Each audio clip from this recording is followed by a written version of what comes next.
الصبح بدا من طلع. دوستوں، بزرگوں اور بھائیوں، انسان اللہ تعالیٰ سے بہت ساری نعمتیں پاتا ہے، لیکن انسانی مزاج یہ ہوتا ہے کہ جو چیز اس کے پاس موجود ہوتی ہے اس کی قدر نہیں کرتا،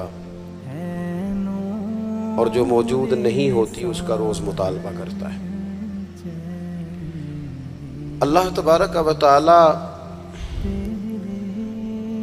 اس کی ذات والی صفات بے نیاز ہے، اس کو ضرورت نہیں ہے لوگ اس کا شکر کریں یا اس کی تسبیح کریں یا اس کے لیے سجود کریں، وہ تو بے نیاز ہے۔ لیکن انسانوں کو جو بھی حکم رب کی طرف سے دیا جاتا ہے وہ انسانوں کے فائدے کے لیے دیا جاتا ہے۔ اللہ تبارک و تعالی نے ہمیں نعمتوں کا چرچا کرنے کا حکم دیا، فرمایا وَأَمَّا بِنِعْمَةِ رَبِّكَ فَحَدِّثْ، اپنے رب کی نعمتوں کا چرچا کرو، نعمتوں کا اظہار کرو۔ سب سے پہلی بات تو یہ ہے کہ جب انسان شکر کرتا ہے نا تو اس کی نعمتیں بڑھ بھی جاتی ہیں اور محفوظ بھی ہو جاتی ہیں۔ اللہ کریم نے فرمایا لَإِن شَكَرْتُمْ لَأَزِيدَنَّكُمْ، اگر تم شکر ادا کرو گے تو میں نعمتوں میں اضافہ کر دوں گا۔ اب یہاں مفسرین کرام نے ایک باریک بات لکھی ہے، وہ کہتے ہیں اضافہ ہوگا نا تو اضافہ اس چیز میں ہوتا ہے جو پہلے موجود رہے۔ تو شکر کرنے کے دو فائدے ہوئے کہ پچھلی نعمت محفوظ ہو جائے گی اور مزید رب کریم اس میں اضافہ فرما دے گا۔ شکر کا مزاج کرنے سے، پیدا کرنے سے انسان، پہلا فائدہ یہ ہوتا ہے کہ نعمتیں محفوظ ہوتی ہیں، ان میں اضافہ ہوتا ہے۔ دوسرا فائدہ یہ ہوتا ہے کہ جب آپ نعمتوں کا شکر ادا کرتے ہیں تو رب سے جڑتے ہیں، اللہ سے تعلق مضبوط ہوتا ہے۔ نعمتیں چونکہ رب کریم دیتا ہے، اور جب بندے اپنے مالک کا شکریہ ادا کرتے ہیں تو گویا وہ اپنے رب کی بارگاہ کے اندر عرض کرتے ہیں کہ مالک تو نے بڑی کرم نوازیاں فرما دی ہیں۔ تو اللہ کی بارگاہ کے قریب ہونے کا ایک ذریعہ شکر بھی ہے۔ تیسری بات، نعمتوں کا ذکر انسان کو سکون دیتا ہے۔ نعمتوں پر شکر کرنے سے انسان کا دل ٹھنڈا ہوتا ہے۔ جب ہم شکریہ ادا نہیں نہ کرتے تو پھر ظاہر ہے ہم خواہشات کرتے ہیں، میرے پاس یہ نہیں ہے، میرے پاس وہ نہیں ہے، مجھے فلاں چیز مل جاتی تو کیا ہی اچھا ہوتا، دیکھو فلاں کے پاس فلاں چیز ہے میرے پاس نہیں۔ یہ جتنی بھی چیزیں ہیں نا یہ بے چینی پیدا کرتی ہیں۔ ان باتوں سے انسان کی طبیعت میں تلخیاں پیدا ہوتی ہیں، یہ چیزیں اس کے لیے ہمیشہ تکلیف کا سامان ہوتی ہیں، چونکہ وہ بار بار جب یہ کہتا جاتا ہے تو مزاج شکوے والا بن جاتا ہے۔ شکوہ ہمیشہ تکلیف دیتا ہے اور شکر ہمیشہ سکون دیتا ہے۔ کوئی جتنے زیادہ شکوے کرے گا اتنا زیادہ الجھ جائے گا، اور جتنا زیادہ شکریہ ادا کرے گا اتنا زیادہ مطمئن ہوتا جائے گا۔ اس لیے نبی پاک صلی اللہ تعالیٰ علیہ وسلم نے فرمایا مومن ہر حال میں خیر میں ہے۔ یا رسول اللہ کس طرح؟ فرمایا مصیبت آئے تو صبر کر کے رب سے اجر لے لیتا ہے، اور نعمت ملے تو شکر کر کے اپنے رب سے اجر لے لیتا ہے۔ نعمتوں کا شکر بڑا ضروری کام ہے۔ اچھا، ہم نعمتوں کا شکر چونکہ ادا نہیں کرتے الا ماشاء اللہ، تو پھر معاشرے میں ماحول اس طرح کا پیدا ہوتا ہے کہ ہم جہاں ہم ہوتے ہیں وہ جگہ ہمیں سکون والی نہیں لگتی، اور جہاں کوئی اور ہوتا ہے وہ ہمیں بڑا اچھا لگتا ہے۔ کیوں؟ کہ مزاج شکر والا نہیں، طبیعت شکوے والی ہے۔ او بھائی، جہاں میں بیٹھا ہوں، جس جگہ آپ سیٹ پر بیٹھتے ہیں، جس شعبے سے آپ کا تعلق ہے، جس جگہ آپ ڈیوٹی کرتے ہیں، یہ ہم اپنی مرضی سے تھوڑی بیٹھے، یہ تو اللہ رسول کے بٹھائے بیٹھے ہیں۔ تو جو جگہ اللہ رسول نے میرے لیے پسند کیا ہے مجھے بھی تو پسند ہونی چاہیے نا۔ میں اکثر کہتا ہوں کہ جو خاندان رب نے چاہا اس میں مجھے پیدا کیا نا۔ بندے کی چوائس تو نہیں نہ ہوتی کہ یا اللہ مجھے فلانے قبیلے میں پیدا کر دے، خالص عطیہ الہی ہے نا۔ تو جو دادا جی اللہ نے میرے لیے پسند کیے ہیں مجھے خود بھی تو ان کو پسند کرنا چاہیے نا۔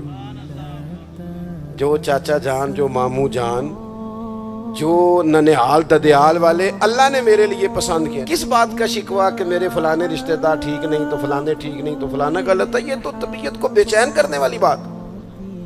او بھائی رب کریم نے جو میرے لیے چاہا. میں اپنے دوستوں سے ایک بات اکثر کرتا ہوں, میں کہتا ہوں کہ زندگی میں سکون لینا ہے تو اپنی سوچ اس طرح کی بناؤ. میری سوچ اس طرح کی ہے کہ جس طرح کے ماں باپ اللہ نے مجھے دیے ہیں شاید کسی کو نہیں ملے. جس طرح کے استاد رب کریم نے مجھے دیے شفقت کرنے والے شاید کسی کو نہ ملے. جس طرح کے مرشد اللہ نے مجھے عطا فرمائے شاید کسی کو نہ ملے. جس طرح کے شاگرد اور جس طرح کے سالکین طریقت محبت کرنے والے دوست مرید احباب مجھے ملے کسی کو نہیں مل سکتے. آپ اپنی زندگی میں یہ مزاج پیدا کریں گے. چیزیں شکر لاتی ہیں زندگی میں, یہ شکر لاتی ہیں. اللہ کی جتنی بھی نعمتیں ہیں, جتنی بھی نعمتیں, دیکھیں نا حضرت سعدی شیرازی کوئی جوتا اٹھا کے لے گیا تھا مسجد سے, تو جوتا اٹھانے والے تو اٹھا ہی لیتے ہیں, اور موبائل لے جانے والے بھی موبائل, لیکن موبائل لے کے جا سکتے ہیں, تعلقات نہیں لے کے جا سکتے. موبائل لے کے جا سکتے ہیں, آپ کی آواز چھین کے نہیں لے جا سکتے. وہ غلط فہمی کا شکار ہوتے ہیں کہ ایک چیز ہم نے لے لی. بھائی بہت ساری چیزیں آپ کی رسائی نہیں ہے, آپ جا ہی نہیں سکتے وہاں تک. بھائی حضرت سعدی شیرازی کا نا کوئی جوتا اٹھا کے لے گیا مسجد سے, تو آپ کا خادم کہنے لگا بڑا ہی بھائی کوئی نالائق آدمی ہے جو حضرت شیخ کا جوتا اٹھا کے لے گیا. تو حضرت ہنس پڑے, کہنے لگے جوتا ہی لے گیا نا, کہیں پیر تو نہیں نہ لے کے گیا. پیر سلامت ہے تو اللہ تعالیٰ جوتا اور بھی عطا کرے گا. ہم نا یہ مزاج پیدا کر لیں تو زندگی میں شکر آ جائے, ٹھہراؤ آ جائے, سکون آ جائے. اللہ کی جتنی نعمتیں ہمارے پاس ہیں کبھی ایک ایک پہ غور کرو. صرف دانت میں درد ہو جائے تو سارا وجود تکلیف میں. صرف آنکھیں اگر تھوڑی اذیت میں آ جائے تو سارا وجود تکلیف میں. ایک بخار ہی چڑھ جاتا ہے نا, بچوں کو بھی بندہ قریب نہیں آنے دیتا, کوئی چیز اچھی نہیں لگتی. آپ کے پاس صحت ہے تو سب کچھ ہے, گھر, بچے, صحت, تندرستی. اور دنیا کی سب سے بڑی نعمت یہ ہے کہ رب صحت دے تو سجدے کی توفیق بھی دے. اللہ تعالیٰ شعور دے تو پھر مسجد آنے کا موقع بھی دے. یہ بہت بڑی مالک کی توفیق ہے. میرے عزیز یہ ساری نعمتیں ہیں, اور صحیح بخاری میں موجود ہے کہ رسول پاک علیہ السلام بھی اللہ کی نعمت ہے. لقد من اللہ علی المؤمنین اذ بعث فیہم رسولا. رب فرماتا ہے مومنوں میں نے تمہارے اوپر احسان کیا ہے, تمہیں اپنا رسول عطا فرمایا ہے. میں نہیں کرتا کوئی تفسیر اس آیت کی, میں کسی مفسر کا قول آپ کے سامنے نہیں رکھتا. خدا را میری ملت کے جوانوں, یہ قرآن مجید کی آیت محکم ہے, کوئی متشابہات میں سے نہیں ہے, محکم ہے, واضح ہے. پورے میلاد شریف میں پورے حضور علیہ السلام کی محبت کے عنوان میں, نبی پاک کی سیرت کے عنوان میں, غلامی کے عنوان میں, تذکروں کے عنوان میں, حضور کی نعتوں کے عنوان میں, حضور کی سنت شریعت پر عمل کرنے کے عنوان, ایک بات صرف ایک, کہ کائنات کا پیدا کرنے والا رب کہتا ہے یہ رسول تم پر میرا احسان ہے. اللہ کہتا ہے یہ میرا احسان ہے, یہ میرا احسان ہے. دوستو اگر ہم تھوڑا سا دیکھو نا, میں نے زندگی میں وہ لوگ دیکھے ہیں جو نا نعمتوں کے چھن جانے سے خوف میں رہتے ہیں, آزمائش کا شکار رہتے ہیں, ڈرے ڈرے سہمے سہمے رہتے ہیں کہ یار بڑا فضل ہے خدا کا, کہیں کوئی چیز چھن نہ جائے. یعنی کسی بیمار کو دیکھ کے جب کوئی آدمی کانپتا ہے, لرزتا ہے اس کا وجود, تو مانا کیا ہوتا ہے کہیں میری صحت بھی نہ چلی جائے. جب کوئی دنیا سے رخصت ہوتا ہے تو لوگ زندگی کی نعمت کو سوچ کر خوف کھاتے ہیں. خدا نہ خواستہ کسی کا عزیز بچھڑ جائے تو لوگ اپنوں کو یاد کر کر کے روتے ہیں. نعمتوں کے بارے میں کچھ لوگ بڑے شدید حساس ہو جاتے ہیں, کہیں چلی نہ جائے, کہیں چلی نہ جائے. یہ جو صحابہ ہر وقت حضور کی ناراضگی سے ڈرتے تھے نا, ہر وقت حضور کی ناراضگی سے ذرا سانس بھی اونچا نہیں لیتے تھے. یعنی اس بارگاہ میں وہ بیٹھتے تھے نا تو یوں بیٹھتے تھے سروں پہ پرندے بیٹھے ہیں. وہ گھنٹوں بیٹھے رہتے تھے دروازے پر کریم کے دروازے پر دستک نہیں دیتے تھے.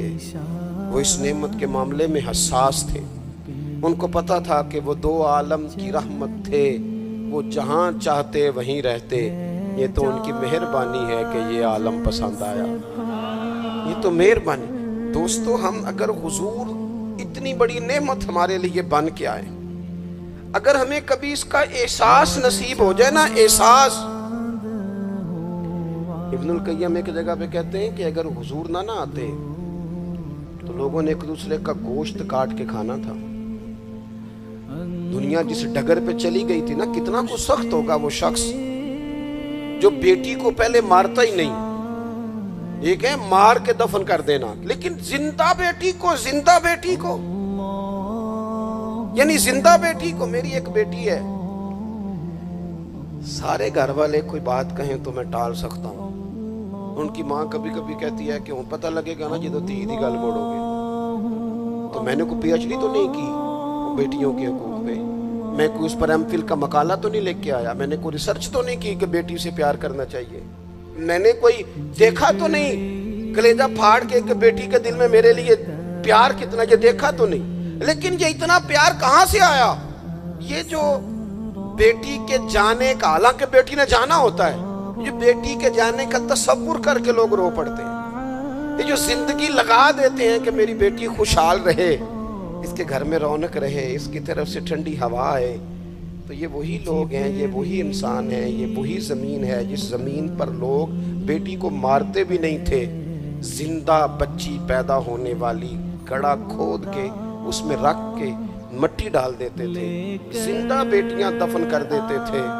رب کہتا میں نے احسان کیا تم پہ, میں نے احسان کیا. کیا؟ میں نے تمہیں اپنا رسول دیا. لقد من اللہ علی المؤمنین اذ بعث فیہم رسولا, میں نے تمہیں رسول دیا. اس رسول نے نا تمہیں کر کے دکھایا کہ بیٹی کے ساتھ کیا کرنا ہے. جب بھی سیدہ فاطمہ آئی, حضور اٹھ کے کھڑے ہو گئے, بیٹی کا ماتھا چوما, اپنی جگہ پہ بٹھایا, اعزاز دیا, کرم کیا. کسی کافر کی بیٹی بھی آ گئی تو رسول کریم نے چادر اتار کے بیٹی کے سر کو ڈھانپ دیا. رسول پاک کے گھر میں بہن آ گئی, رضائی بہن, تو محبوب نے ساری ازواج سے کہا جو جو تمہارے گھروں میں اکٹھا کر کے لے آؤ, جو جو ہے لاؤ سارا اکٹھا کر کے, اس لیے کہ میری بہن آئی ہے. پھر میرے کریم نے فرمایا اگر تو کہے تو تیرے لیے مدینے میں گھر نہ بنا دوں, تو یہیں رہ جانا, یہیں رہ جا. تو حضرت شیمہ عرض کرنے لگی نہیں حضور میں نے واپس جانا ہے. فرمایا جاؤ. عرض کرنے لگی بڑی سخت جنگ کر کے میرے قبیلے کو گرفتار کیا گیا ہے, سخت جنگجو ہیں, انہوں نے بڑی لڑائی کی ہے, بڑی مخالفت کی ہے دین کی, لیکن حضور اگر میں کہوں گی میں آپ کی رضائی بہن ہوں, میں اگر کہوں گی تو میرا سارا قبیلہ چھوڑ دیں گے. حضور نے فرمایا تو کہہ میں ابھی چھوڑ دیتا ہوں. چھوڑ دیا تیرا سارا. یہ کہاں سے آئی لطافتیں, یہ حسن, یہ توانائی, یہ شوق؟ مالک کہتا ہے تم نہیں بدل سکتے تھے, یہ میں نے احسان کیا. میں نے تمہیں اپنا رسول عطا فرمایا, تمہیں میں نے اپنا نبی دیا, اس نے تمہارا تزکیہ کر دیا, تمہارا باطن دھو ڈالا, محل کچیل اتر گئے. کما ارسلنا فیکم رسولا منکم یتلو علیکم آیاتنا ویزکیکم, انہوں نے قرآن پڑھ پڑھ کے تمہارا تزکیہ کر دیا, باطن دھو ڈالے. یہ محبتیں سینہ بسینہ آ رہی ہیں. حضور نے ایسا تزکیہ کیا ہے کہ اب دلوں میں شوق اور طرح کے ہیں, درد اور طرح کے ہیں, باتیں اور طرح کی. غلام بڑا مشکل کام ہے غلام بننا. یہاں تو ملازمت مشکل ہے جس کے ساتھ آپ نے باقاعدہ کمٹمنٹ کی ہوتی ہے نا, صبح 8 بجے سے 4 بجے تک کی, اور آپ کی چیزیں طے ہوتی ہیں. وہاں بھی ڈیوٹی کرنا بڑا لوگ مشکل کر دیتے ہیں. بعض افسران کی اخلاقی پوزیشن اللہ ماشاءاللہ اس طرح بڑے بڑے اچھے بھی ہوتے ہیں, لیکن بعض کی اس طرح کی ہوتی ہے کہ بندہ گھٹن کا شکار ہو جاتا ہے کہ جاؤں کہاں. یہ تو ہے صرف آپ, اور آپ اس میں بالکل آزاد ہوتے ہیں. سویرے فارغ ہو جائے, نہیں آتا میں یہ میرا ریزائن رکھو, آپ فارغ ہیں. لیکن جب لوگ غلام بنتے تھے, غلام انہیں خرید لیا جاتا تھا اور غلاموں کو مارا جاتا تھا تو کوئی ان کا درد محسوس نہیں کرتا تھا. کاٹ ڈالا جاتا تھا تو کوئی درد محسوس نہیں کرتا تھا، درے لے کر جتنے دل کرتا آقا مارتا کو پوچھنے والا نہیں تھا۔ یہ دیکھو نا حالات بدل گئے، سیلاب تو آیا یہاں سے 5 گھنٹے کے فاصلے پر، لیکن یہاں میں نے لوگوں کو روتے دیکھا، آنکھوں میں آنسو دیکھے، بیٹیوں کو کہا، بیٹیاں کہنے لگیں ہمارے جہیز کا سامان لے جاؤ دے دو سیلاب والوں، مائیں کہنے لگیں کہ یہ بالیاں کس کام کی ہیں اگر حضور کی امت کے کام نہ آئیں، لے لو، میں نے خیرات کی۔ تڑپ گئے لوگ، وہ پردیس کاٹنے والے اوورسیز پاکستان، وہاں بیٹھ کر انہوں نے کہا ہماری رقوم لو، تقسیم کرو ان لوگوں کے بیچ۔ یہ درد کہاں سے آیا؟ رب کہتا ہے میں نے احسان کیا ہے، تمہیں رسول عطا فرمایا ہے، یہ میں نے احسان کیا ہے، تمہارے باطن پھیر دیے۔ کتنی کو نیکیاں کر سکتے ہیں ہم، ہمیں تو سونا بھی، ہمیں تو کھانا بھی، ہمیں تو سفر بھی کرنا، ہمیں تو گپ شپ بھی لگانی ہے۔ اور پچھلی امتوں کی عمریں کتنی ہوئی؟ 300 سال، 400 سال، 500 سال، 900 سال، کیسے کرتے نیکیاں، کس طرح پہنچتے؟ اور پھر کمال دیکھو، عمریں تھوڑی، اور کنتم خیر امت، مل گئی ان سب کی امامت اس امت کو۔ مثلا یہ تھوڑی دیر دیکھو نا، کچھ چیزیں ایسی ہوتی ہیں جن سے ذرا 1 منٹ کے لیے اپنے آپ کو اکیلے کر کے بھی دیکھنا چاہیے۔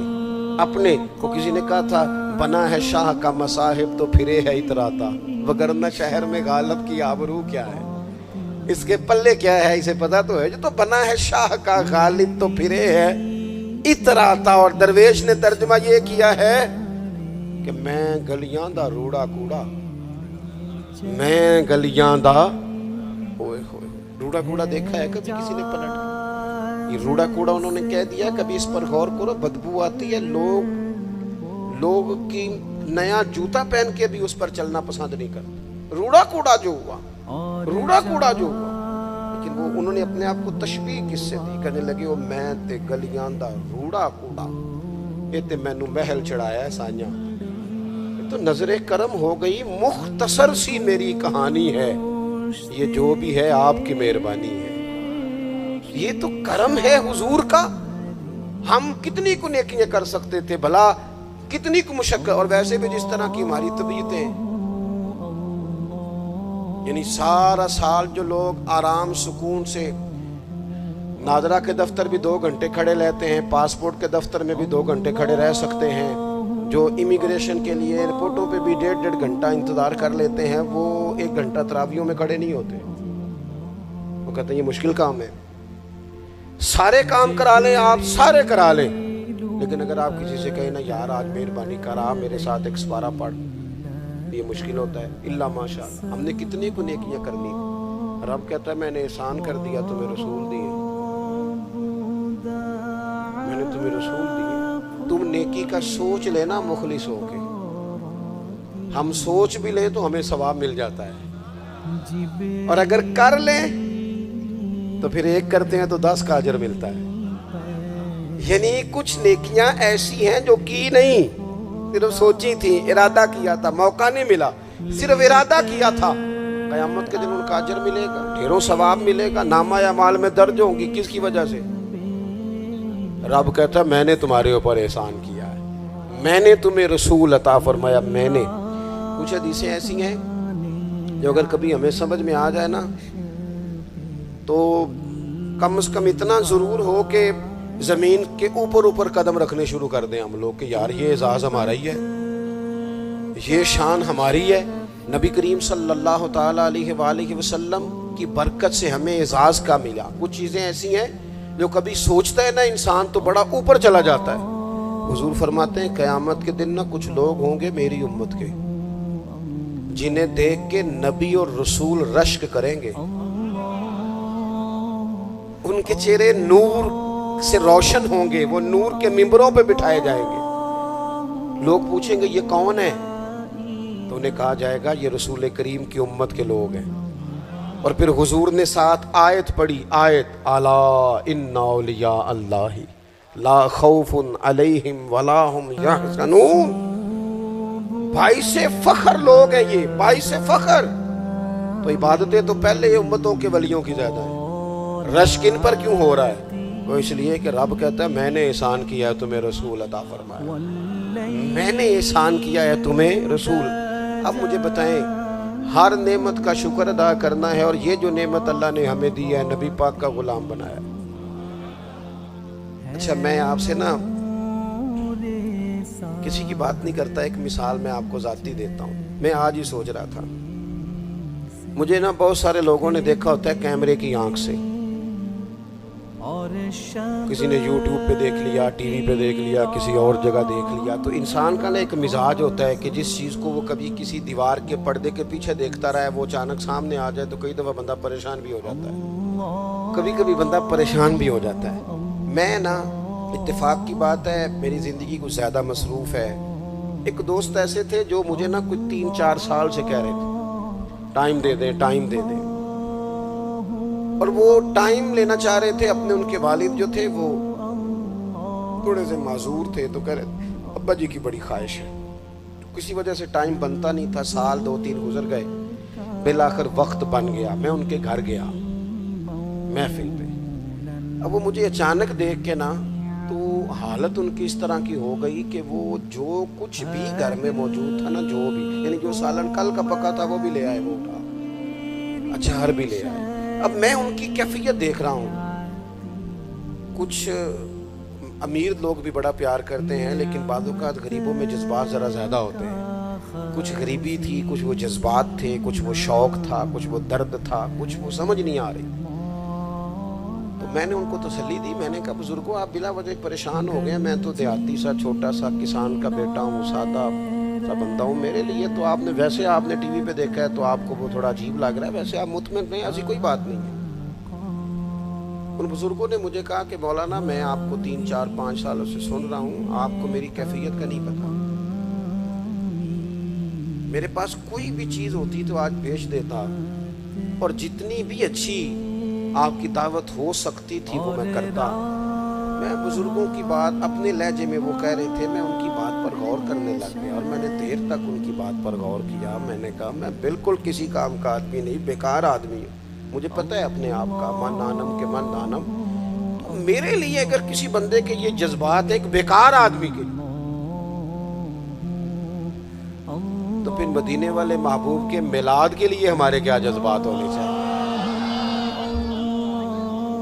وہ خواجہ غلام فرید صاحب نے نا ایک کافی لکھی ہے، مجھے ساری تو یاد نہیں، لیکن وہ کہتے ہیں کہ ایک باری لانگا تو میری جات، پھر وہ اس میں بڑی باتیں گنواتے ہیں۔ وہ کہتے ہیں میں حضرت زلیخا تو 2 جوڑے دیتی تھی نا سیدنا یوسف علیہ السلام کو دن میں، ایک وہ پہن لیتے تھے، اترتا تھا تو وہ خیرات کر دیتی تھی، پھر دوسرا پیش کرتی تھی، وہ اترتا تھا خیرات کر دیتی۔ کہتے حضور اگر آپ آئیں تو میں ایک دن میں 100 پیش کروں گا، اور ساتھ کہتے ہیں کہ گھر میں غریب ہاں دل تے امیر ہے، حضور میں مزاج کے لحاظ سے غریب ہوں۔ پھر وہ بڑی باتیں گنواتے ہیں، کہتے ہیں حضور میں نا آپ کے لیے جو ہے پھول رکھوں گا، یا رسول اللہ میں آپ کے لیے مصری لاؤں گا، حضور میں آپ کو سونف پیش کروں گا، حضور میں مل مل کے کرتے دوں گا، یہاں پگڑیاں بڑی پیاری بنتی ہیں میں وہ پگڑیاں پیش کروں گا۔ پھر کہتے ہیں آخر میں حضور اگر آپ آ جائیں نا تو پھر میں اپنے گلے میں پلڑا ڈال کے منت بھی کروں گا کہ مہربانی فرما ایک رات ہی میرے گھر میں ٹھہر جا، ہاڑا وے جانی رات رہ پاؤ، زندگی پرائی ہے، محبوب چل ایک دن ٹھہر جا۔ میں اب یہ شوق کی کیفیت دیکھیں، یہ درد ہے، یہ ایک تمثیل ہے، یہ ایک حسن ہے، اس کو آپ سمجھیں۔ رسول پاک کی ذات کے لیے امت کے دلوں میں جو کیا کہا تھا درویش نے، مینوں لنگ کئی مہینے تے برس گئے تے تیری دید نو دیدے ترس گئے، کدی کدی ٹوٹیاں دلاں وال پھیرا پا، آس بھی تو تے امید بھی تو۔ اور ایک صاحب کہنے لگے چر ہویا مینوں ترلے لیندیاں، کدے موڑ میرے ول واگاں، خواب میری وچ ایک بار جاویں میں ساری عمر نہ جاگا۔ میرے عزیز حضور کے لیے شوق، محبت، غلامی کے جذبات، وہ کیفیات کہ رسول کریم اللہ نے ہمیں دے دیے، نبی پاک ہمیں دے دیے، میں اور آپ کبھی غور کریں کہ اگر ہمارا حضور سے رشتہ نہ ہوتا تو کیا ہوتا؟ اگر حضور سے تعلق نہ ہوتا، میرے کئی کلاس فیلو ہیں، کوئی بیچارہ بیکری کرتا ہے، کوئی کام، سارے اچھے ہیں ماشاءاللہ، رزق حلال کماتے ہیں، لیکن میں کئی دفعہ سوچتا ہوں تیری نسبت نے سوارا میرا انداز حیات، میں اگر تیرا نہ ہوتا سگے دنیا ہوتا۔ میرے کریم رسول نے آ کے کہا تھا سیدنا بلال سے کہ بلال تیرے قدموں کی آواز میں نے جنت میں بھی سنی ہے، میں نے تیرے قدموں کی آواز جنت میں بھی۔ حضرت بلال رو پڑے، کہنے لگے یا رسول اللہ، پھر وہی بات ہے، یہ تو اللہ نے احسان کیا ہے نا، ہمیں آپ عطا فرمائے ہیں سے ثبوت نہ منگو میں تھوں، یہ نظر کرم قد ہوئی، یہ میں جانا یا میرا دل بر جانے، غیر نہ جانے کوئی، سے ثبوت نہ منگو میں تھوں، نظر کرم قد ہوئی، یہ میں جانا یا دل بر جانے، یہ غیر نہ جانے کوئی، میں تے مسکین پرانا خادم، کسے در ملی نہ ٹوئی، یہ تے واصف یار نے نظر جو کی تھی، پھر واصف ہی ہوئی۔ حضور اللہ کا احسان بن کر ہم پر تشریف لائے، احسان بن کر۔ ہمارے چمن میں جتنی بہاریں ہیں یہ سب حضور کی ہیں، ہمارے گھروں میں جتنی روشنی ہے یہ سب حضور کی ہے، ہمارے دلوں میں جتنی ایک دوسرے کے لیے محبت ہے یہ سب حضور کا صدقہ ہے، ہم جتنا آپس میں جڑے ہوئے ہیں یہ سب کریم کا صدقہ ہے، ہماری دنیا میں جتنی سعادتیں ہیں، جتنی برکتیں ہیں، جتنی عزتیں ہیں، جتنی نعمتیں ہیں، یہ سب حضور کا صدقہ ہے، یہ سب رسول پاک کا کرم ہے۔ پھر ہمیں بھی صبح سے شام تک مدینے والے کا ذکر کرنا چاہیے، حضور پہ درود پڑھنا چاہیے، نبی پاک کی نعت سے جڑ جانا چاہیے، اپنے دلوں کو کشکول بنا کر رب سے حضور کے نام کی خیرات مانگنی چاہیے، ہمیں بھی گدھا بن جانا چاہیے رسول پاک کے دروازے کا، ہمیں بھی ہر وقت اپنی قلبی کیفیات حضور سے لگا دینی چاہیے، ہمیں بھی روز کیا کہتے ہیں میرے امام، کہتے ہیں مانگیں گے مانگے جائیں گے، منہ مانگی پائیں گے، سرکار میں نہ لا ہے نہ حاجت اگر کی ہے، کہتے ہیں لب واں ہیں آنکھیں بند ہیں پھیلی ہیں جھولیاں، کتنی مزے کی بھیک تیرے پاک در کی ہے، کتنی مزے کی بھیک تیرے پاک در کی۔ اپنا تعلق حضور سے جوڑے۔ فرمایا وہ لوگ جو اللہ کا وعدہ توڑتے ہیں پکا کرنے کے بعد، وَيَقْطَعُونَ مَا أَمَرَ اللَّهُ بِهِ أَن يُوصَلَ، اور ان چیزوں کو توڑتے ہیں جنہیں اللہ نے جوڑنے کا حکم دیا ہے، وَيُفْسِدُونَ فِي الْأَرْضِ، یہ وہ لوگ ہیں جو زمین میں فساد پھیلاتے ہیں، جو ان رشتوں کو توڑتے ہیں، ان تعلقات کو توڑتے ہیں جنہیں اللہ نے جوڑنے کا حکم دیا ہے، یہ لوگ زمین میں فساد پھیلاتے ہیں۔ اولئک ھم الخاسرون، فرمایا یہی لوگ نقصان گئے۔ رشتہ جڑنے سے امن قائم ہوتا ہے، رشتے ٹوٹنے سے فساد ہوتا ہے۔ رشتے لگانے کا لوگوں کو بہت شوق ہے، حالانکہ رشتہ لگانا اتنا مشکل نہیں جتنا نبھانا مشکل ہے۔ ہم ساری زندگی یہ ثابت کرنے کی کوشش کرتے رہتے ہیں کہ ہمارا جو فلاں آدمی سے تعلق ہے وہ بڑا مضبوط ہے، ہم یہ بتاتے رہتے ہیں کہ مجھے تجھ سے بڑا پیار، اور بتانا بھی چاہیے۔ نبی پاک صلی اللہ علیہ وسلم نے فرمایا جس سے محبت ہو اسے بتایا کرو کہ مجھے تجھ سے محبت ہے، تاکہ وہ بھی تم سے پیار کرے، یہ بتا دینا چاہیے۔ لیکن بتانے کا حکم ہے، ساری زندگی ثابت کرنے کا حکم نہیں۔ ہم ساری زندگی یہ ثابت کرتے رہتے ہیں کہ میں بڑا فرمان بردار ہوں آپ کا، میں بڑا تابعدار ہوں، میں آپ سے بڑی محبت کرتا ہوں، یہ ثابت کرتے رہتے ہیں۔ رشتے نبھانے سے بات بنتی ہے، ثابت کرنے سے بات نہیں بنتی۔ ایک تعلق کا پودا آپ نے لگایا زمین میں، چھوٹا سا پودا، اس کے سامنے کھڑے ہو کے آپ سارا دن کہتے رہیں کہ وہ پودے مجھے تجھ سے بڑی محبت ہے، میں تجھے بڑا چاہتا ہوں، میرا تیرے ساتھ بڑا رشتہ ہے، میرا تیرے ساتھ بڑا تعلق ہے، سارا دن پودے کو یہی کہتے رہے، اور چھوٹے سے پودے مجھے تجھ سے بڑا پیار ہے، میں رات بھی تجھے خواب میں دیکھ رہا تھا، کل بھی مجھے تو یاد آ رہا تھا، پرسوں بھی مجھے تو یاد آ رہا تھا، تو اس سے وہ پودا پروان نہیں چڑھے گا۔ پروان چڑھانے کے لیے اسے پانی دینا ضروری ہے، پروان چڑھانے کے لیے اسے جڑی بوٹی سے بچانا ضروری ہے، اسے پروان چڑھانے کے لیے اس پودے کو دھوپ اور چھاؤں مناسب فراہم کرنا ضروری ہے۔ سارا دن ثابت کرنے سے پودا پروان نہیں چڑھے گا۔ میرے بھائی، رشتے بتانا چاہیے، ضروری ہے، نبی پاک صلی اللہ علیہ وسلم نے حکم دیا۔ ہم سارا دن ثابت کرتے رہتے ہیں، لیکن رشتے پروان چڑھانے کے لیے جس پانی کی ضرورت ہوتی ہے، جس دھوپ چھاؤں کی ضرورت ہوتی ہے، رشتوں کے بیچ جو جڑی بوٹی آ رہی ہوتی ہے اسے کاٹنے کی جو ضرورت ہوتی ہے، وہ کام ہم کرتے نہیں۔ ثابت کرنے سے رشتے مضبوط نہیں ہوتے، چاہے روزانہ آپ ملاقات کر کے ثابت کریں کہ مجھے پیار بہت زیادہ ہے، رشتے عمل کرنے سے مضبوط ہوتے ہیں۔ نبی پاک سید عالم صلی اللہ تعالی علیہ وسلم نے رشتوں کی مضبوطی کا حکم دیا ہے۔ عرض کی، یا رسول اللہ صلی اللہ علیہ وسلم، صحابی نے پوچھا، حضور مجھے سب سے زیادہ کس صدقے کا ثواب ملے گا؟ ترغیب و ترغیب میں حدیث موجود ہے، حضور کس صدقے کا ثواب سب سے زیادہ ہے؟ تو اللہ کے رسول نے فرمایا، تیرا رشتہ دار ہو، تجھ سے ناراض ہو اور ضرورت مند ہو، تجھ سے ناراض ہو ضرورت مند ہو، تیرا اپنا، اس کو تو اگر صدقہ دے گا تو اللہ تجھے سب سے زیادہ اجر عطا فرمائے گا۔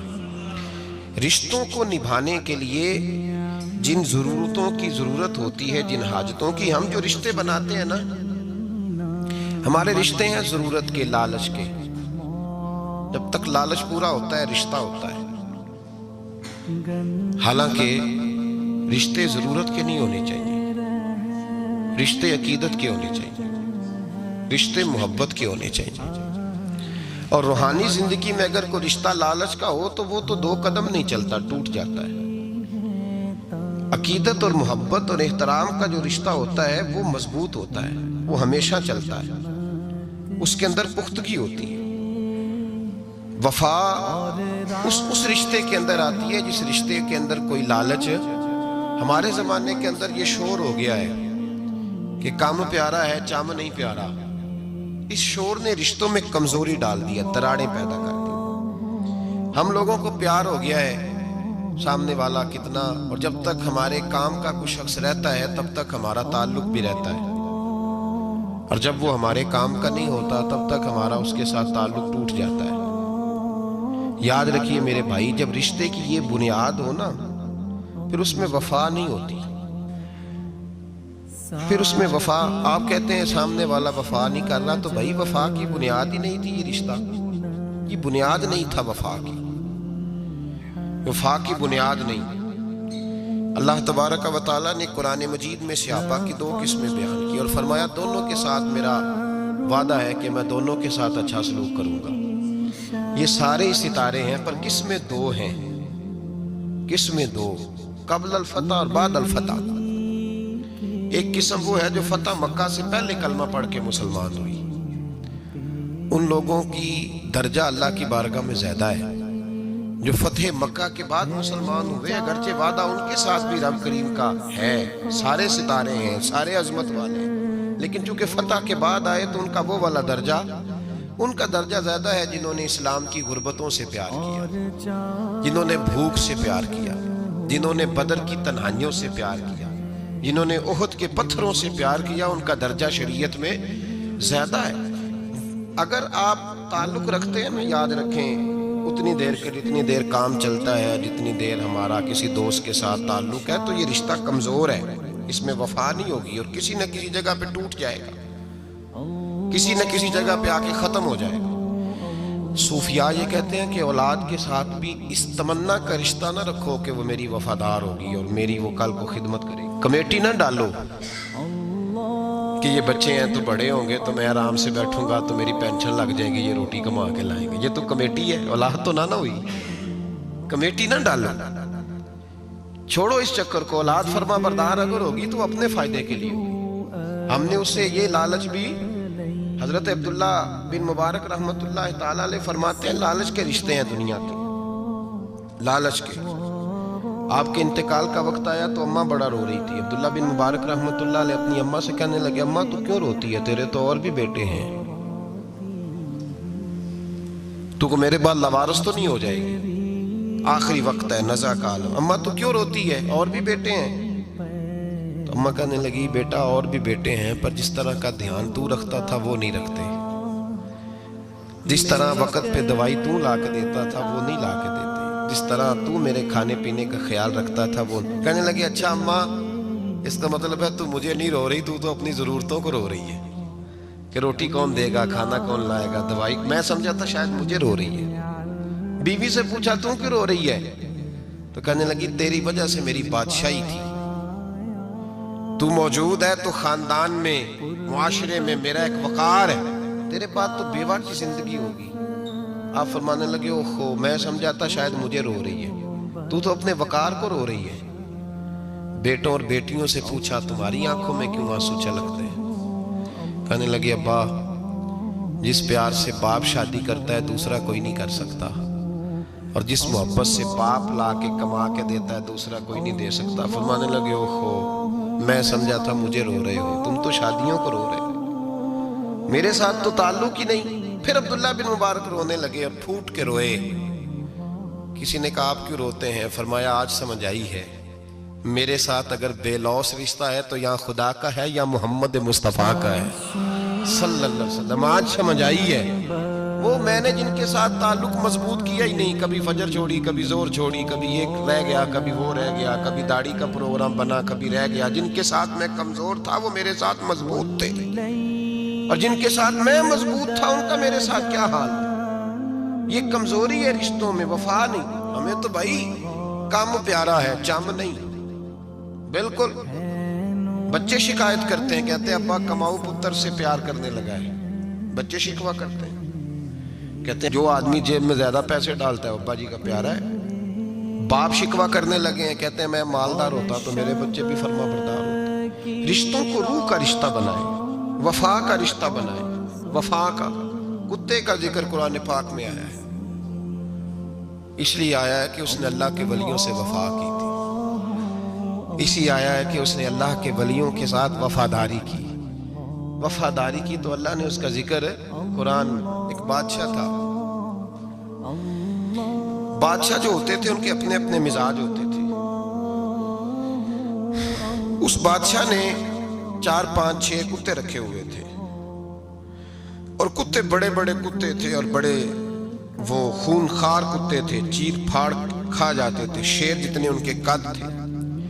بادشاہ تھوڑا سا کسی آدمی سے ناراض ہوتا نا تو ایک بہت بڑے پنجرے کے اندر ایک بہت بڑا سلاخوں کا گھر اس نے بنایا ہوا تھا، اس میں کتے ہوتے تھے، اور کتے کو جب باندھ کے رکھا جاتا ہے تو زیادہ زہریلا ہو جاتا ہے، وہ زیادہ اس کے اندر کرواہٹ آتی ہے، زیادہ کاٹتا ہے۔ اس نے قید کیے ہوئے تھے، کتے تو بڑے زہریلے تھے۔ جس آدمی سے بادشاہ تھوڑا سا ناراض ہوتا نا تو وہ کتے کہ آگے اس آدمی کو ڈالتا، کتے اس کو چیر پھاڑ کے کھا جاتے۔ یہ سزا تھی، لوگوں کو پتا تھا۔ بادشاہ کے وزیر نے بڑی خدمت کی بادشاہ کی، 35 سال تک نوکری کی، لیکن ہر سورج نے غروب تو ہونا ہی ہوتا ہے نا، ہر چاند نے ڈھلنا بھی ہوتا ہے۔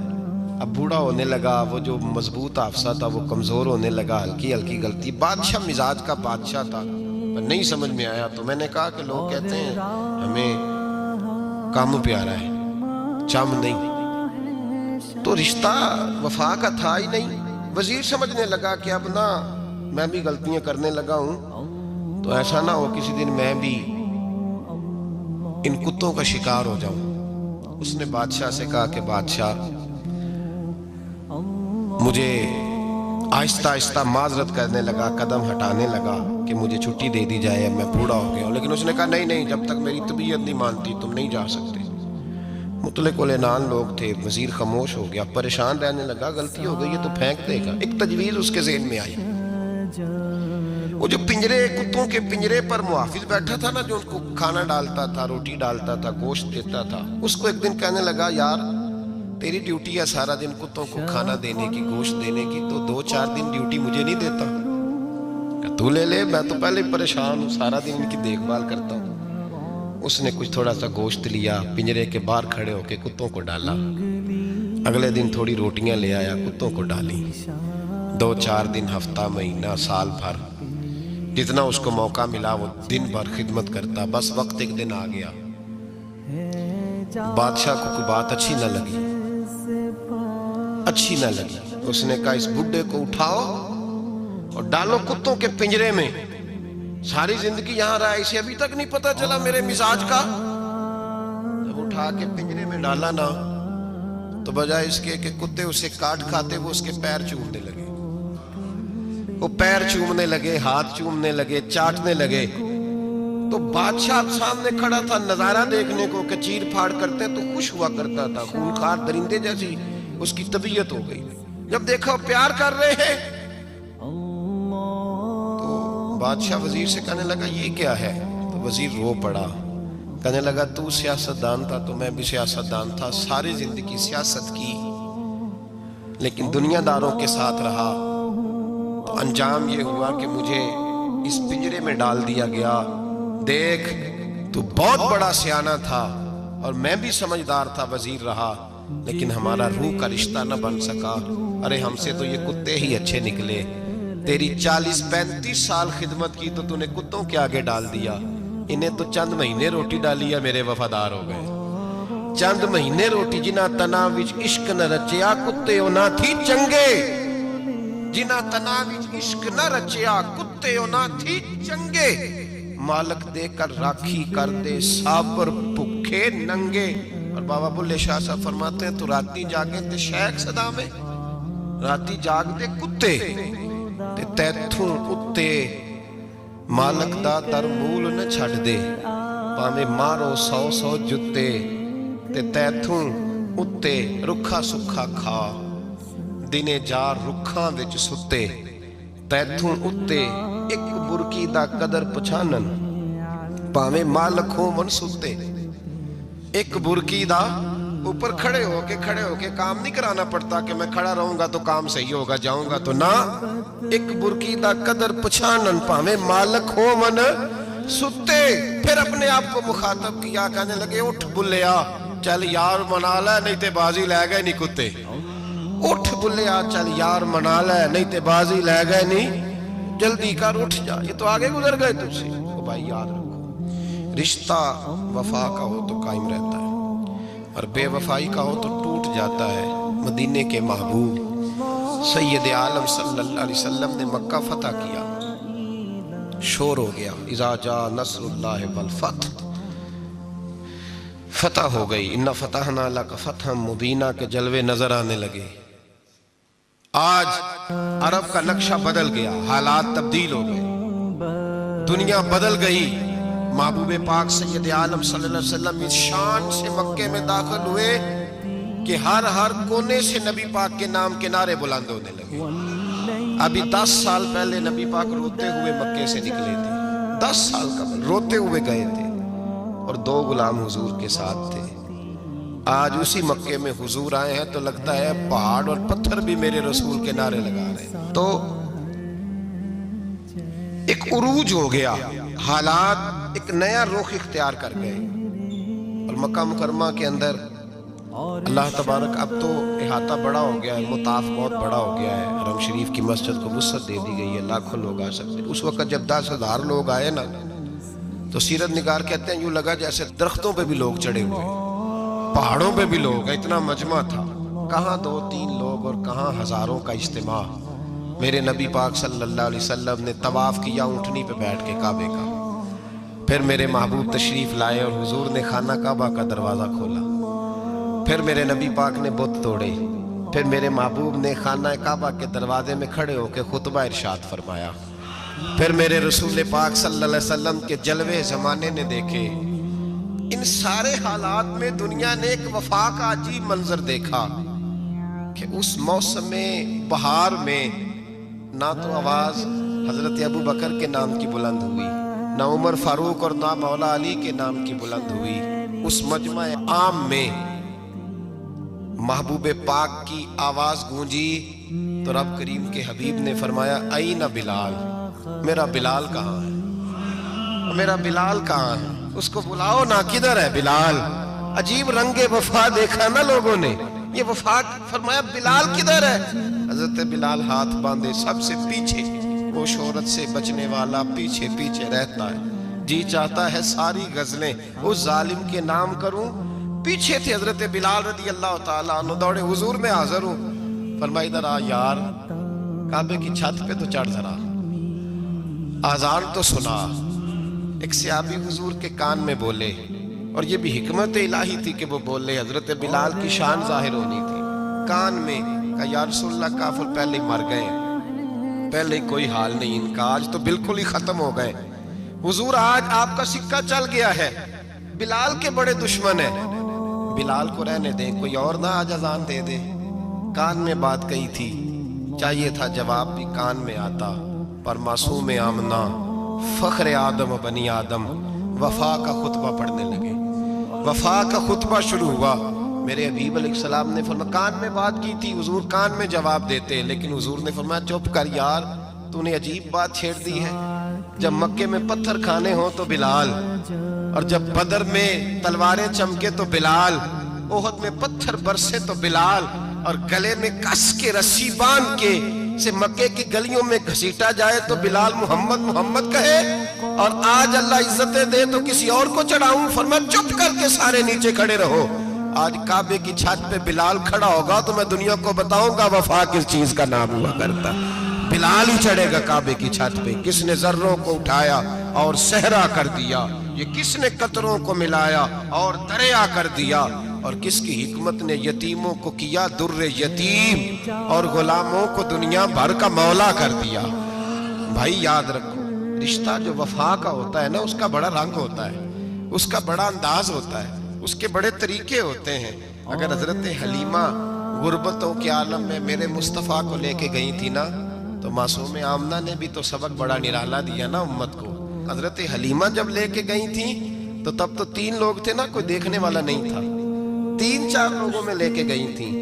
حلیمہ کہتی ہے جب میں نے رنگ دیکھا تو میں نے نرالا دیکھا ہے، مسجد بھری ہوئی تھی غلاموں سے، اور کریم رسول منبر پہ بیٹھے تھے، سادی سی بی بی جس کے لیے کبھی کوئی اٹھ کے کھڑا نہیں ہوا تھا، کوئی بھی، لباس بھی پرانا اور میلا تھا، کہتی ہیں جب میں نے مسجد میں قدم رکھا تو وہ والے نعرے لگے جو فرشتوں نے بھی دروازے کھول کھول کے دیکھے کہ کسی کے نعرے لگ رہے ہیں۔ اور جناب حلیمہ کہتی ہیں کسی نے ایسا کبھی استقبال نہ دیکھا ہوگا، حضور اٹھے گویا اللہ کی ساری رحمتیں اٹھ کے کھڑی ہو گئی، اور پھر مصطفیٰ کریم نے بچھائی جب چادر، اور حضرت حلیمہ سعدیہ رضی اللہ تعالیٰ عنہ بیٹھی، اور حضور التحیات کی حالت میں سامنے بیٹھو تو لوگوں کو پتہ چلا جو وفا کا رشتہ ہوتا ہے اس کا رنگ ذرا نرالا ہوا کرتا ہے، اس کا انداز ذرا انوکھا ہوا کرتا ہے۔ بھائی رشتہ وفا کا، رشتہ خلوص کا، لالچ کا رشتہ اگر آپ نے کمپنی والے کی اس لیے دعوت کی ہے نا کہ وہ آپ کو مال صحیح دے گا،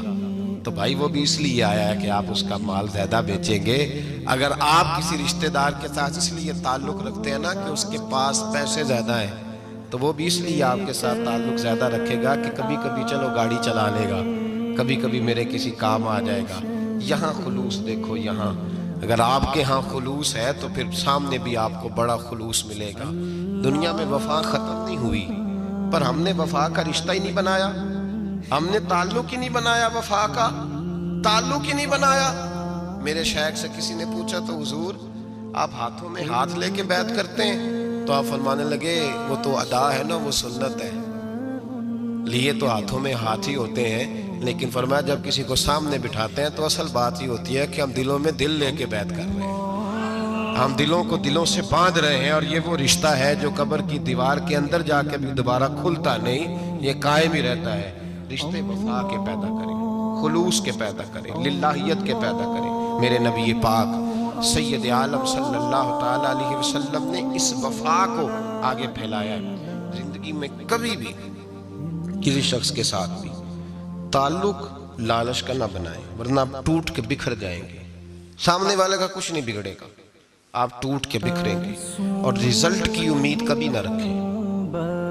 وفا ہوتی 2 طرفہ ہے پر کرنی یک طرفہ چاہیے، یاد رکھ لیں، وفا ہوتی 2 طرفہ ہے، کرنی یک طرفہ چاہیے۔ جو کہتا ہے نا سامنے والا کرے گا تو میں کروں گا، وہ بھی کچا ہے، وہ کمزور ہے، وہ ابھی پکا نہیں ہوا۔ وفا کرنی یک طرفہ چاہیے، تو کر، سامنے والا نہیں کرتا تو نہ کرے، تو اپنی طرف دیکھنا، سامنے والے کو چھوڑ، وہ نہیں کرتا تو نہ کرے اس کا اپنا۔ حضرت امام احمد بن حنبل رحمت اللہ تعالی علیہ، یہ وفا کے عنوان میں بڑی اہم بات ہے اگر آپ کو سمجھ آئے تو۔ امام احمد بن حنبل رحمت اللہ تعالی علیہ جھیل کے کنارے، ندی کے کنارے وضو کر رہے تھے، ایک بچھو ساتھ ساتھ چل رہا تھا، وہ چلتے چلتے پانی میں گر گیا۔ امام احمد بن حنبل نے ہاتھ رکھا، بچھو کو باہر نکالا، جب باہر نکالا تو اس نے ڈانگ مارا۔ جس کی طبیعت میں ڈانگ ہوگا تو وہ ڈانگ ہی مارے گا، اس کے پاس ہے ہی اور کوئی نہیں تو وہ کرے کیا، وہ مجبور ہے۔ اس نے ڈانگ مارا، امام صاحب نے باہر رکھا، بھیگا ہوا بچھو آپ نے دیکھا ہو جب ندی کنارے چلتا ہے تو پھر گر جاتا ہے، وہ پھر گرا تو امام صاحب نے پھر نکالا، نکال کے باہر رکھا تو اس نے پھر ڈانگ مارا، پھر ساتھ ساتھ چلتے چلتے وہ گر گیا۔ کئی دفعے ایسے ہوا، کئی دفعہ امام صاحب نے نکالا۔ ایک شخص قریب کھڑا دیکھ رہا تھا، کہنے لگا حضور بس کریں، آپ نکالتے ہیں وہ ڈانگ مارتا ہے، چھوڑ دیں۔ آپ فرمانے لگے اچھا بھائی بڑا تو عجیب مشورہ دے رہا ہے، وہ اپنی بری عادت پہ ڈٹ گیا ہے تو میں اچھی عادت ہی چھوڑ دوں؟ وہ بری نہیں چھوڑ رہا، ڈٹ گیا ہے، بار بار ڈانگ مارتا ہے تو میں اچھی چھوڑ دوں؟ آپ اپنی طرف دیکھیں گے، ہماری طرف سے کوئی کمی نہیں آنی چاہیے، سامنے والے جانے، اس کا کام جانے، وفا کا رشتہ مضبوط رکھیں، دوستی کا تعلق مضبوط۔ میاں صاحب نے کہا چنگی مندی سجنا کولو 100 واری ہو جاتی، کنی واری؟ پکی گل ہے نا جی، کنی واری؟ میاں صاحب نے کہا ہے 100 واری، ہم تو ایک واری بھی معافی دینے کو تیار نہیں۔ چنگی مندی سجنا کولو، ایسے نہیں آنے جانے والے سے نہیں، اس کے معاملے میں تو ہم خوددار ہیں نا، ہر ایک سے نہیں سنتے، وہاں تو ہم خوددار ہیں۔ سجنا کولو چنگی مندی سجنا کولو 100 واری ہو جاندی، یار یاراں دا گلا نہیں کردے اصل پریت جنہ دی۔ اور پھر یہ بھی کہتے ہیں پانی پرن سہیلیاں رنگا رنگ کڑے، اسی پریا اس دا جانیے جس دا توڑ چڑھے، پریا اس دا جانیے جس دا، یاد رکھ لیں، پریا اس دا جانیے جس دا۔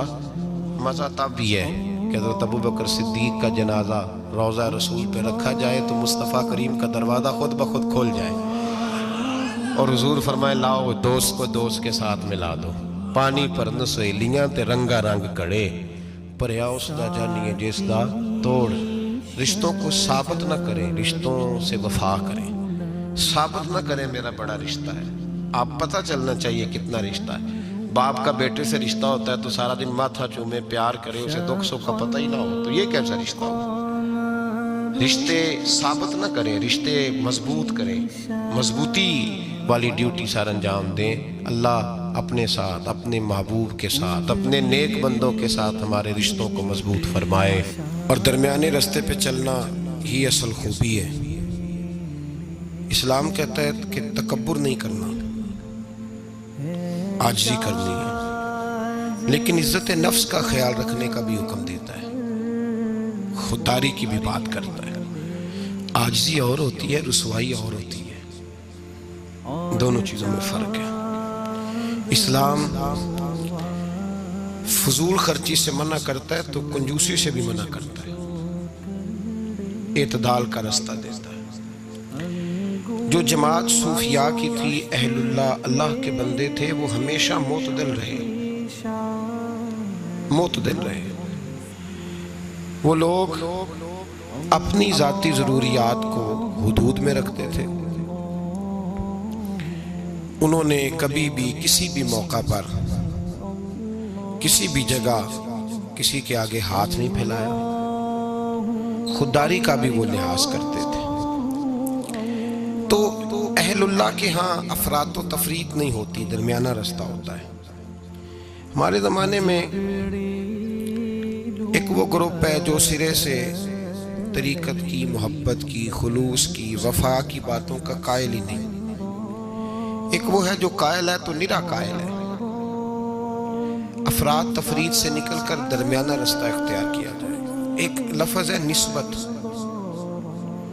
کچھ لوگ سارا کچھ چھوڑ چھاڑ کے خالی نسبت کے قائل ہو گئے، وہ بھی غلط ہے۔ اور کچھ لوگوں نے کہا کہ سیدھا سیدھا نماز پڑھیں گے، روزہ رکھیں گے، نسبت کی ضرورت ہی نہیں، وہ بھی اپنی جگہ پہ درست نہیں کہہ رہے۔ نسبت کی فضیلت ہے۔ قرآن مجید فرقان حمید 15واں پارہ اس کا آخری حصہ 16ویں پارے کا ابتدائی حصہ ایک بڑا مشہور واقعہ ہے جناب خضر علیہ السلام اور حضرت موسیٰ علیہ السلام کا، بڑا معروف ہے۔ کسی وقت میں چاہتا ہوں کہ وہ سارا واقعہ تفصیل سے عرض کروں اور اسی طرح کی کسی نشست میں، خاص لوگوں کی نشست میں وہ بات بھی عرض کروں گا، لیکن ایک بات ان میں سے یہ تھی کہ حضرت خضر علیہ السلام نے جناب موسیٰ علیہ السلام سے کہا تھا کہ آپ میرے ساتھ صبر نہیں کر سکیں گے، جو میں کر رہا ہوں گا آپ نے اس طرح کرنا ہے کہ مانتے جانا ہے، تبصرہ نہیں کرنا، اور یہی بڑا مشکل کام ہے، صرف مانتے جانا یہ مشکل کام ہے۔ ایک جگہ ایسی آئی کہ جہاں گاؤں تھا، حضرت موسیٰ اور جناب خضر علیہ السلام پہنچے تو بستی کے لوگوں نے نہ پانی پوچھا، نہ کھانا دیا، نہ بیٹھنے کو چارپائی دی، لیکن حضرت خضر صبح سے شروع ہوئے اور شام تک ایک دیوار بناتے رہے۔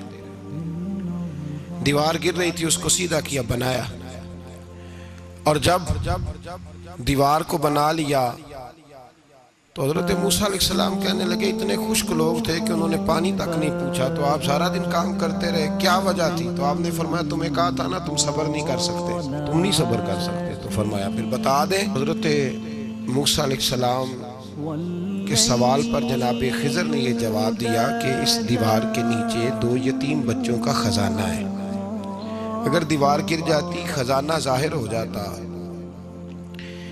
تو لوگ وہ خزانہ اٹھا کے لے جاتے، اس لیے بنائی ہے۔ تو کہا کہ بچے ہیں، ابھی تو انہوں نے کوئی نیک عمل نہیں کیا، تو یہ جو اللہ کا فضل ہو رہا ہے کس وجہ سے ہو رہا ہے؟ تو قرآن کے 2 جملے ہیں، کہا وَكَانَ أَبُوهُمَا صَالِحًا، یہ ان پر فضل اس لیے ہو رہا ہے کہ ان کا باپ نیک آدمی تھا۔ وَكَانَ أَبُوهُمَا صَالِحًا، ان کا باپ ایک، وَكَانَ أَبُوهُمَا صَالِحًا، باپ ان کا نیک تھا۔ قاضی ثناء اللہ صاحب پانی پتی رحمت اللہ علیہ فرماتے ہیں وہ ڈائریکٹ باپ نہیں تھا، دادا بھی نہیں تھا، پردادا بھی نہیں تھا، وہ 7ویں نسل میں جا کے نیک تھا۔ تو نسبت کی ایک بہار تو ہوئی نا، ایک بہار تو ہوئی، اس کا ایک اثر تو ہوا نا کہ 7ویں نسل تک کسی نیک آدمی کی اولاد پہ اللہ رحم فرماتا ہے۔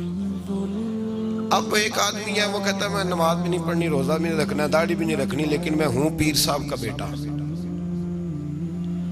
قرآن کہتا ہے وَكَانَ أَبُوهُمَا صَالِحًا، لہذا وہ سارے میرے ہاتھیوں میں ایک بات، صرف ایک بات اس کو ذہن میں رکھیں، وہ اپنے شیخ کا، اپنے باپ کے مشن کا مخالف نہ ہو، مخالف نہ ہو، شریعت کی حد توڑنے والا نہ ہو، باقی اگر اس کے اعمال میں کوئی کمی بھی ہوگی تو ہمیں اس کی عزت کرنے کا حکم ہے، ہمیں اس کی عزت کرنے کا۔ حضرت سیدنا نوح علیہ السلام کا بیٹا جناب نوح کے مشن کا مخالف تھا، وہ انکار کرتا تھا حضرت نوح علیہ السلام کا، تو قرآن مجید نے کہا کہ نوح یہ تیرا بیٹا ہی نہیں۔ تو ایسے آدمی کی عزت کرنا ہمارے لیے بہتر، یہ افراط و تفریط ہے۔ کچھ لوگ کہتے ہیں جی پیر صاحب کا بیٹا ہوگا تو گھر ہوگا، اگر اس کے اندر زیادہ خوبی پائی جاتی ہے تو ہم اپنے شیخ کی وجہ سے، اپنے استاد کی وجہ سے، جو کہ نسبتوں سے نسبتیں ہوتی ہیں نا، نسبتوں سے، نبی پاک صلی اللہ علیہ وسلم نے فرمایا تیری ساس اور تیرا سسر تیرے ماں باپ ہیں، کس کی وجہ سے؟ جی بیوی کی وجہ سے۔ کس کی وجہ سے؟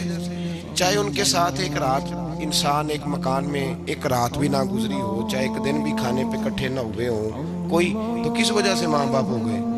یعنی نسبت کی وجہ سے۔ نسبت اس کا ایک اثر ہے، اس کی ایک حیثیت ہے دین میں، نسبت کا احترام کیا جائے گا، نسبت کا ادب کیا جائے گا۔ نسبت سے اعلیٰ حضرت فاضل بریلوی رحمۃ اللہ تعالیٰ علیہ سے کسی نے مسئلہ پوچھا کہ جناب مسجد کی کوئی چیز ہے تو اگر ہم وہ بیچیں، فالتو ہو گئی یا اضافی ہے تو بیچ سکتے ہیں؟ تو اعلیٰ حضرت نے فرمایا بیچ تو سکتے ہو، پر شرط یہ ہے کہ جس کو بیچو اس کو کہو کہ کسی غلط جگہ اور تو ناپاک جگہ استعمال نہیں کرے گا، مسجد کی چیز ہے پاک جگہ استعمال کرے گا۔ اس لیے کہ مسجد، اچھا جب وہ آئی تھی کارخانے سے تب تو ساری ایک جگہ بنی ہوئی تھی، اب مسجد سے لگ کے گئی ہے تو اب اس کی نسبت بڑھ گئی۔ تو یاد رکھیں ہمارے صوفیاء جو کہتے ہیں نا استاد کے پوتے کا بھی ادب کرنا ہے، نواسے کا بھی ادب کرنا ہے، بیٹے کا بھی ادب کرنا ہے، صرف ایک بات یاد رکھیں، اگر وہ مشن کا مخالف ہے، ان کی تعلیمات کا مخالف ہے، ان کی تعلیمات پہ چلتا نہیں، تو پھر تو آپ اس سے اعراض برتیں گے. بلکہ یہاں بھی دو باتیں لکھی ہمارے صوفیاء نے. کہتے ہیں کیا کہ مخالفت نہیں کرتا لیکن پورا عمل بھی نہیں کرتا. تو آپ اس طرح کریں, اسے رہنما نہ مانیں لیکن عزت اس کی بھی کریں. عزت, وہ مخالفت نہیں کرتا لیکن پورا عمل بھی سمجھ لیں اس پہ وسوسے طاری ہیں, دنیا دار ہو گیا ہے, شیطان کے ہتھے چڑھ گیا ہے, لیکن اس کی عزت پھر بھی کریں. کیوں کریں؟ تو پیر سید مراتب علی شاہ صاحب رحمۃ اللہ علیہ سے میں نے پوچھا, میں نے کہا شاہ جی کیوں کریں جب وہ اور کسی چکر میں پڑ گیا ہے؟ چلیں اپنے بزرگوں کی مخالفت تو نہیں کر رہا لیکن پوری تابعداری بھی نہیں کر رہا. تو بزرگوں کی باتیں بڑی ہوتی ہیں.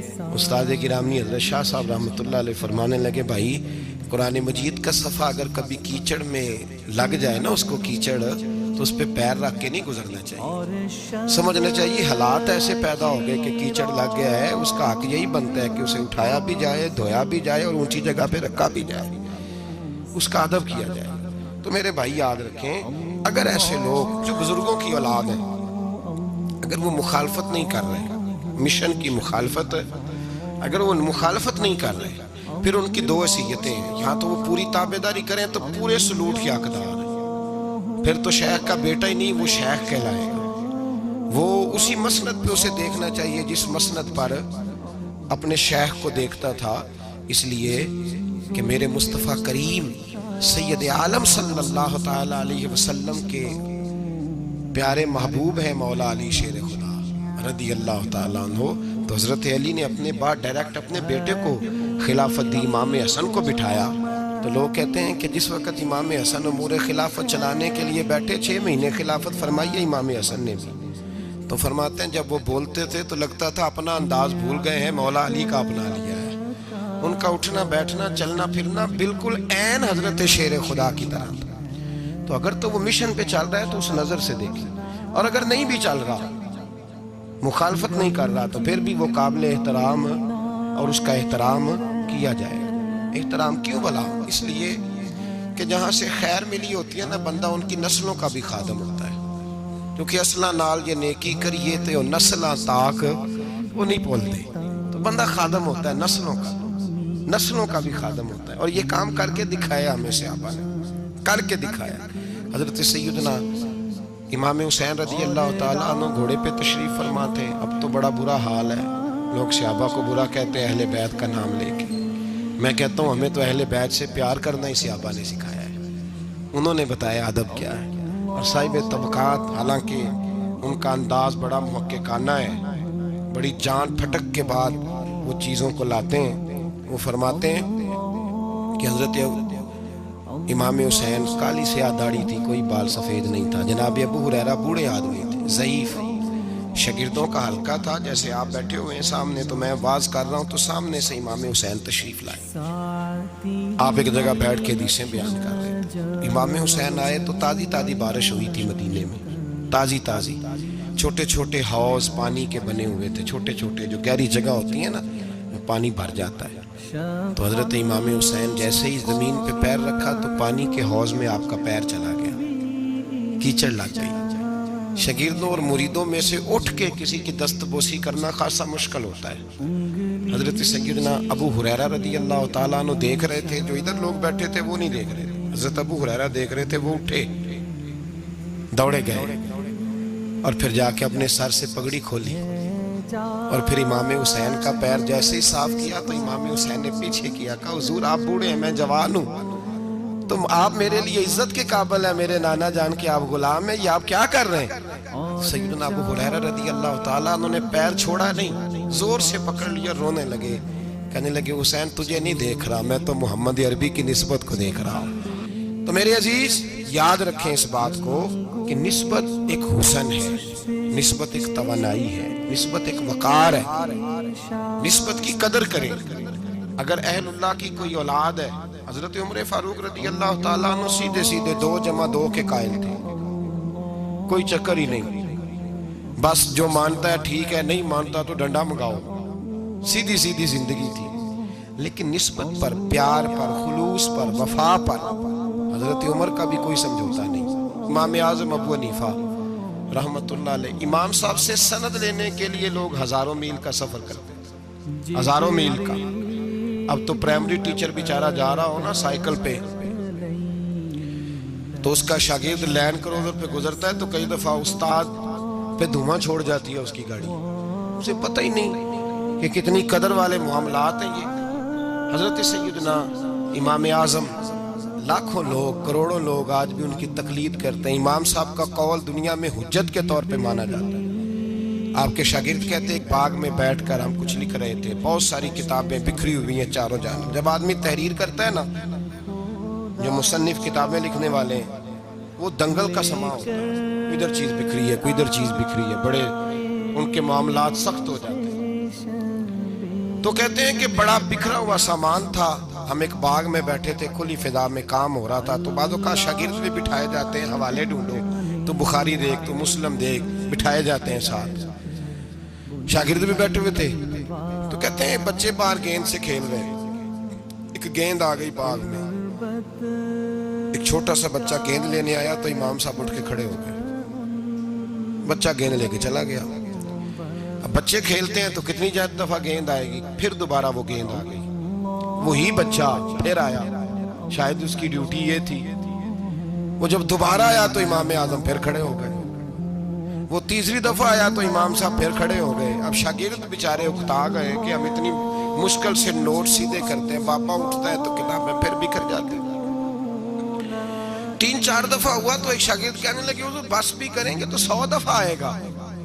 تو آپ بوڑھے آدمی ہیں, گھٹنوں میں درد بھی, آپ 100 دفعہ کھڑے ہوں گے. تو امام صاحب فرمانے لگے یہ 1000 دفعہ بھی آیا تو میں 1000 دفعہ کھڑا ہو جاؤں گا. کہا کیوں؟ فرمانے لگے اس لیے کہ یہ میرے استاد کا پوتا ہے, یہ میرے استاد کا, یہ ان کا پوتا ہے, تو میں نے وہاں سے خیر لی ہے, میں ان کی نسلوں کی بھی تابعداری کروں گا. وہ جتنی دفعہ آئیں گے میں اٹھ کے, یہ بے مروت سا زمانہ ہے, بے کیف سا, اس میں خشکی ہی خشکی پائی جاتی ہے. وہ لوگ جو بیٹھے ہیں دروازوں پر, لیکن نبی پاک صلی اللہ علیہ وسلم نے یہ نہیں فرمایا کہ میری فاطمہ کی بڑی فضیلت ہے, یہ تہجد گزار ہے. حضرت بی بی صاحبہ کے لیے یہ لفظ میرے نبی پاک صلی اللہ علیہ وسلم نے کہیں نہیں بیان فرمایا کہ میری بیٹی قائم اللائل ہے, صائم الطہر ہے, یہ بہت بڑی عالمہ ہے, یہ آپ کو نہیں ملیں گے. حضور نے فرمایا بس میری بیٹی ہے. الفاطمہ تو بدعت, اس کا کمال یہ ہے کہ یہ میری اور تمہارے لیے اتنا کافی نہیں کہ محمد عربی کی بیٹی ہے صلی اللہ علیہ وسلم. فرمایا جس نے اس سے پیار کیا اس نے مجھ سے پیار کیا, جس نے اس سے بغض رکھا اس نے مجھ سے بغض رکھا. تو شرف نسبت یہ صوفیاء نے کوئی گھڑ نہیں لیا نظریہ, یہ قرآن کا, حدیث کا, صحابہ کا بتایا ہوا معاملہ ہے. قدر ایک قیمتی چیز کا نام ہے. قدر والا فیض یاب ہوتا ہے, اور جو بے قدر ہوتا ہے نا اس کا فیض سلب ہو جاتا ہے. جس نے سمجھ لیا نا کہ فلاں چیز میری رینج میں ہے, میں جب چاہوں جیسا چاہوں ویسا ہو جائے گا, وہ گیا. اور جس نے کہا نا نہیں میں تو سال کے راہ ہوں, اس کی مہربانی توجہ کر دیتا ہوں, وہ بچ گیا. اللہ قرآن مجید میں فرماتے ہیں کہ تم اپنے رب کا ادراک نہیں کر سکتے, تم اسے قید کر سکتے, سوچوں میں آنکھوں میں وہ قید ہو سکتا. اسے مانتے جاؤ, اس کا قرب تلاش کرتے جاؤ, اس کے رستوں پہ چلتے جاؤ, اسے قابو کرنے کی کوشش نہ کرنا. یہ جو قابو والا معاملہ ہے نا یہ ٹھیک نہیں. قدر کرنے والے بچ جاتے ہیں, قدر والا فیض یاب ہوتا ہے, بے قدر نقصان اٹھاتا ہے. یاد رکھنا. حضرت خواجہ نظام الدین محبوب الہی رحمۃ اللہ علیہ کے خلیفہ تھے حضرت امیر خسرو, بلکہ محبوب تھے. کبھی کبھی خلیفے اور محبوب میں بھی فرق ہوتا ہے, بلکہ محبوب تھے حضرت امیر خسرو رحمۃ اللہ علیہ. تو بادشاہ کے وزیر تھے. تو بادشاہ نے کہا ایک دفعہ کہ میرے لیے دعا تو کراؤ, دلی کے حالات ذرا خراب ہے. تو کہنے لگے میں نے کبھی نہیں کہا دعا کے لیے, میں نہیں سفارش کرتا, آپ خود کسی کو بھیج دیں. نے مجبور کیا تو کسی اور آدمی نے کہا حضور انہوں نے کئی دفعہ خواجہ امیر خسرو سے دعا کے لیے کہا ہے بادشاہ نے, تو یہ آپ کو کہتے نہیں, تو آپ دعا کر دیں. حضرت خواجہ نظام الدین صاحب کہنے لگے بادشاہ سے کہو میں نہیں تیرے لیے دعا کرتا, دعا کرانی ہے تو حضرت ابو علی قلندر کے پاس پانی پت جائے, وہ دعا کریں گے تو حالات صحیح ہو جائیں گے دلی کے. حضرت میر خسرو نے جا کے بتا دیا کہ وہ کہتے ہیں وہاں سے دعا کراؤ، ادھر سے۔ کہنے لگے پھر تو نہیں جانا ہے؟ تو حضرت میر خسرو کہنے لگے جی مجھے کسی اور کا رستہ آتا ہی نہیں، میں نے نہیں جانا۔ تو کہنے لگے اگر میں حکم کرا دوں تو کہا حکم کا میں پابند ہوں۔ حکم ہو گیا حضرت خواجہ نظام الدین صاحب کی طرف سے کہ جاؤ پانی پت۔ حضرت امیر خسرو گئے حضرت بو علی قلندر کے پاس، ان سے جا کے دعا کرائی۔ پانی پت بڑی دور ہے دلی سے، دعا کرائی تو کہا بادشاہ سے کہنا حالات صحیح ہو جائیں گے، اور جب صحیح ہو جائے نا تو پھر میرے پاس آئے، صحیح ہو جائیں تو۔ دعا کی تو اگلے دن ہی معاملات بہتر ہونے لگے۔ ایک ہفتے میں سب چیزیں بادشاہ کے کنٹرول میں آ گئیں۔ گھوڑے پہ بیٹھا، مٹھائی لی، پھل لیے، پانی پت گیا، حضرت سے جا کے کہا حضور میں حاضر ہوں، کیا بتانا تھا آپ نے؟ آپ فرمانے لگے تو نے دعا کے لیے خواجہ نظام الدین صاحب سے کہا تھا، تو انہوں نے کیا کہا؟ کہ جناب انہوں نے کہا آپ سے دعا کرائیں۔ فرمانے لگے میں دعا کروں جو ہر جمعرات خود خواجہ نظام الدین صاحب سے دعا کرانے جاتا ہوں، ہر جمعرات جاتا ہوں دلی اور ان سے دعا کرا کے آتا ہوں۔ تجھے پتہ یہاں کیوں بلایا ہے؟ یہ بتانے کے لیے کہ تیرے حالات خراب کیوں ہوتے ہیں۔ کہا حضور کیوں ہوتے ہیں؟ فرمانے لگے تیرے حالات اس لیے خراب ہوتے ہیں کہ تو حضرت خواجہ نظام الدین صاحب کی قدر نہیں کرتا، ان کی قدر شروع کر دے، میرا وعدہ ہے تیرے حالات صحیح ہو جائیں گے۔ انہیں قدر چھوڑ دی ہے رب کریم کے بندے کی۔ تیری بغل میں رہتے ہیں نا، ساتھ ہوتے ہیں، تو کہتا ہے وہ تو میری رہن میں ہے، مسئلہ ہی کوئی نہیں، تیرے پاس ہوتے ہیں۔ اور فرمایا انہوں نے وہ دعا کرتے تو اللہ تیرے پہ بڑا فضل کرتا، انہوں نے میرے پاس تجھے بھیجا ہی اس لیے تاکہ تجھے ذرا قدر پتہ چلے کہ اللہ والوں کی کوئی قدر بھی ہوتی ہے۔ ایسے ہی معاملہ تو میرے بھائی یاد رکھیں، نسبت کا ایک درجہ ہے، اور یہ ہم نا چکروں میں پڑے رہتے ہیں جس کی وجہ سے نقصان اٹھاتے ہیں۔ اپنے آپ کو سمیٹ کے رکھیں، نظر پر، زبان پر، سوچ کو پابند رکھیں، اور سیدھا سیدھا جب خیر لینے کا ارادہ بندہ کر لیتا تو پھر اللہ اس کے لیے اسباب بھی پیدا کر دیتا ہے، اور جس کی گردن اکڑی رہتی ہے اس کا نقصان ہوتا ہے۔ حضرت ابو ہریرہ رضی اللہ تعالیٰ عنہ فرماتے ہیں کہ جنگ کا موقع تھا تو سینکڑوں لوگ تھے جنگ کے اندر، تو فاقے کی کیفیت آ گئی، تو میرے پاس ایک ڈبہ تھا جس میں میں نے کھجوریں بند کی ہوئی تھی۔ کہتے ہیں بہت سارے لوگوں نے کہا بھی کہ ذرا دکھاؤ کیا ہے، تو میں نے کوئی نہیں دکھایا۔ سارے بچے نہیں اپنا ٹیفن کھولنے دیتے، ہاں، اور جو بچوں کو اسکول سے واپس آ کے شکایتیں ہوتی ہیں ان میں ایک شکایت یہ بھی ہوتی ہے کہ ٹیچر نے میرا 3 دفعہ ٹیفن چیک کیا ہے، یہ بھی شکایتیں ہوتی ہیں، سارے بچے نہیں کھولنے دیتے۔ فرماتے میرے پاس ایک ڈبہ تھا، اس میں کھجوریں تھیں، تو کئی لوگوں نے کہا بھی تو میں نے نہیں قریب آنے دیا، تو پھر مجھے رسول کریم صلی اللہ علیہ وسلم نے فرمایا ابو ہریرہ تیرے پاس کیا ہے؟ تو میں نے کہا حضور میرے ڈبے میں کھجوریں، اس برتن میں کھجوریں۔ حضور نے فرمایا ادھر لانا۔ کہتے ہیں میں لے کے آیا تو حضور نے فرمایا اسے الٹ۔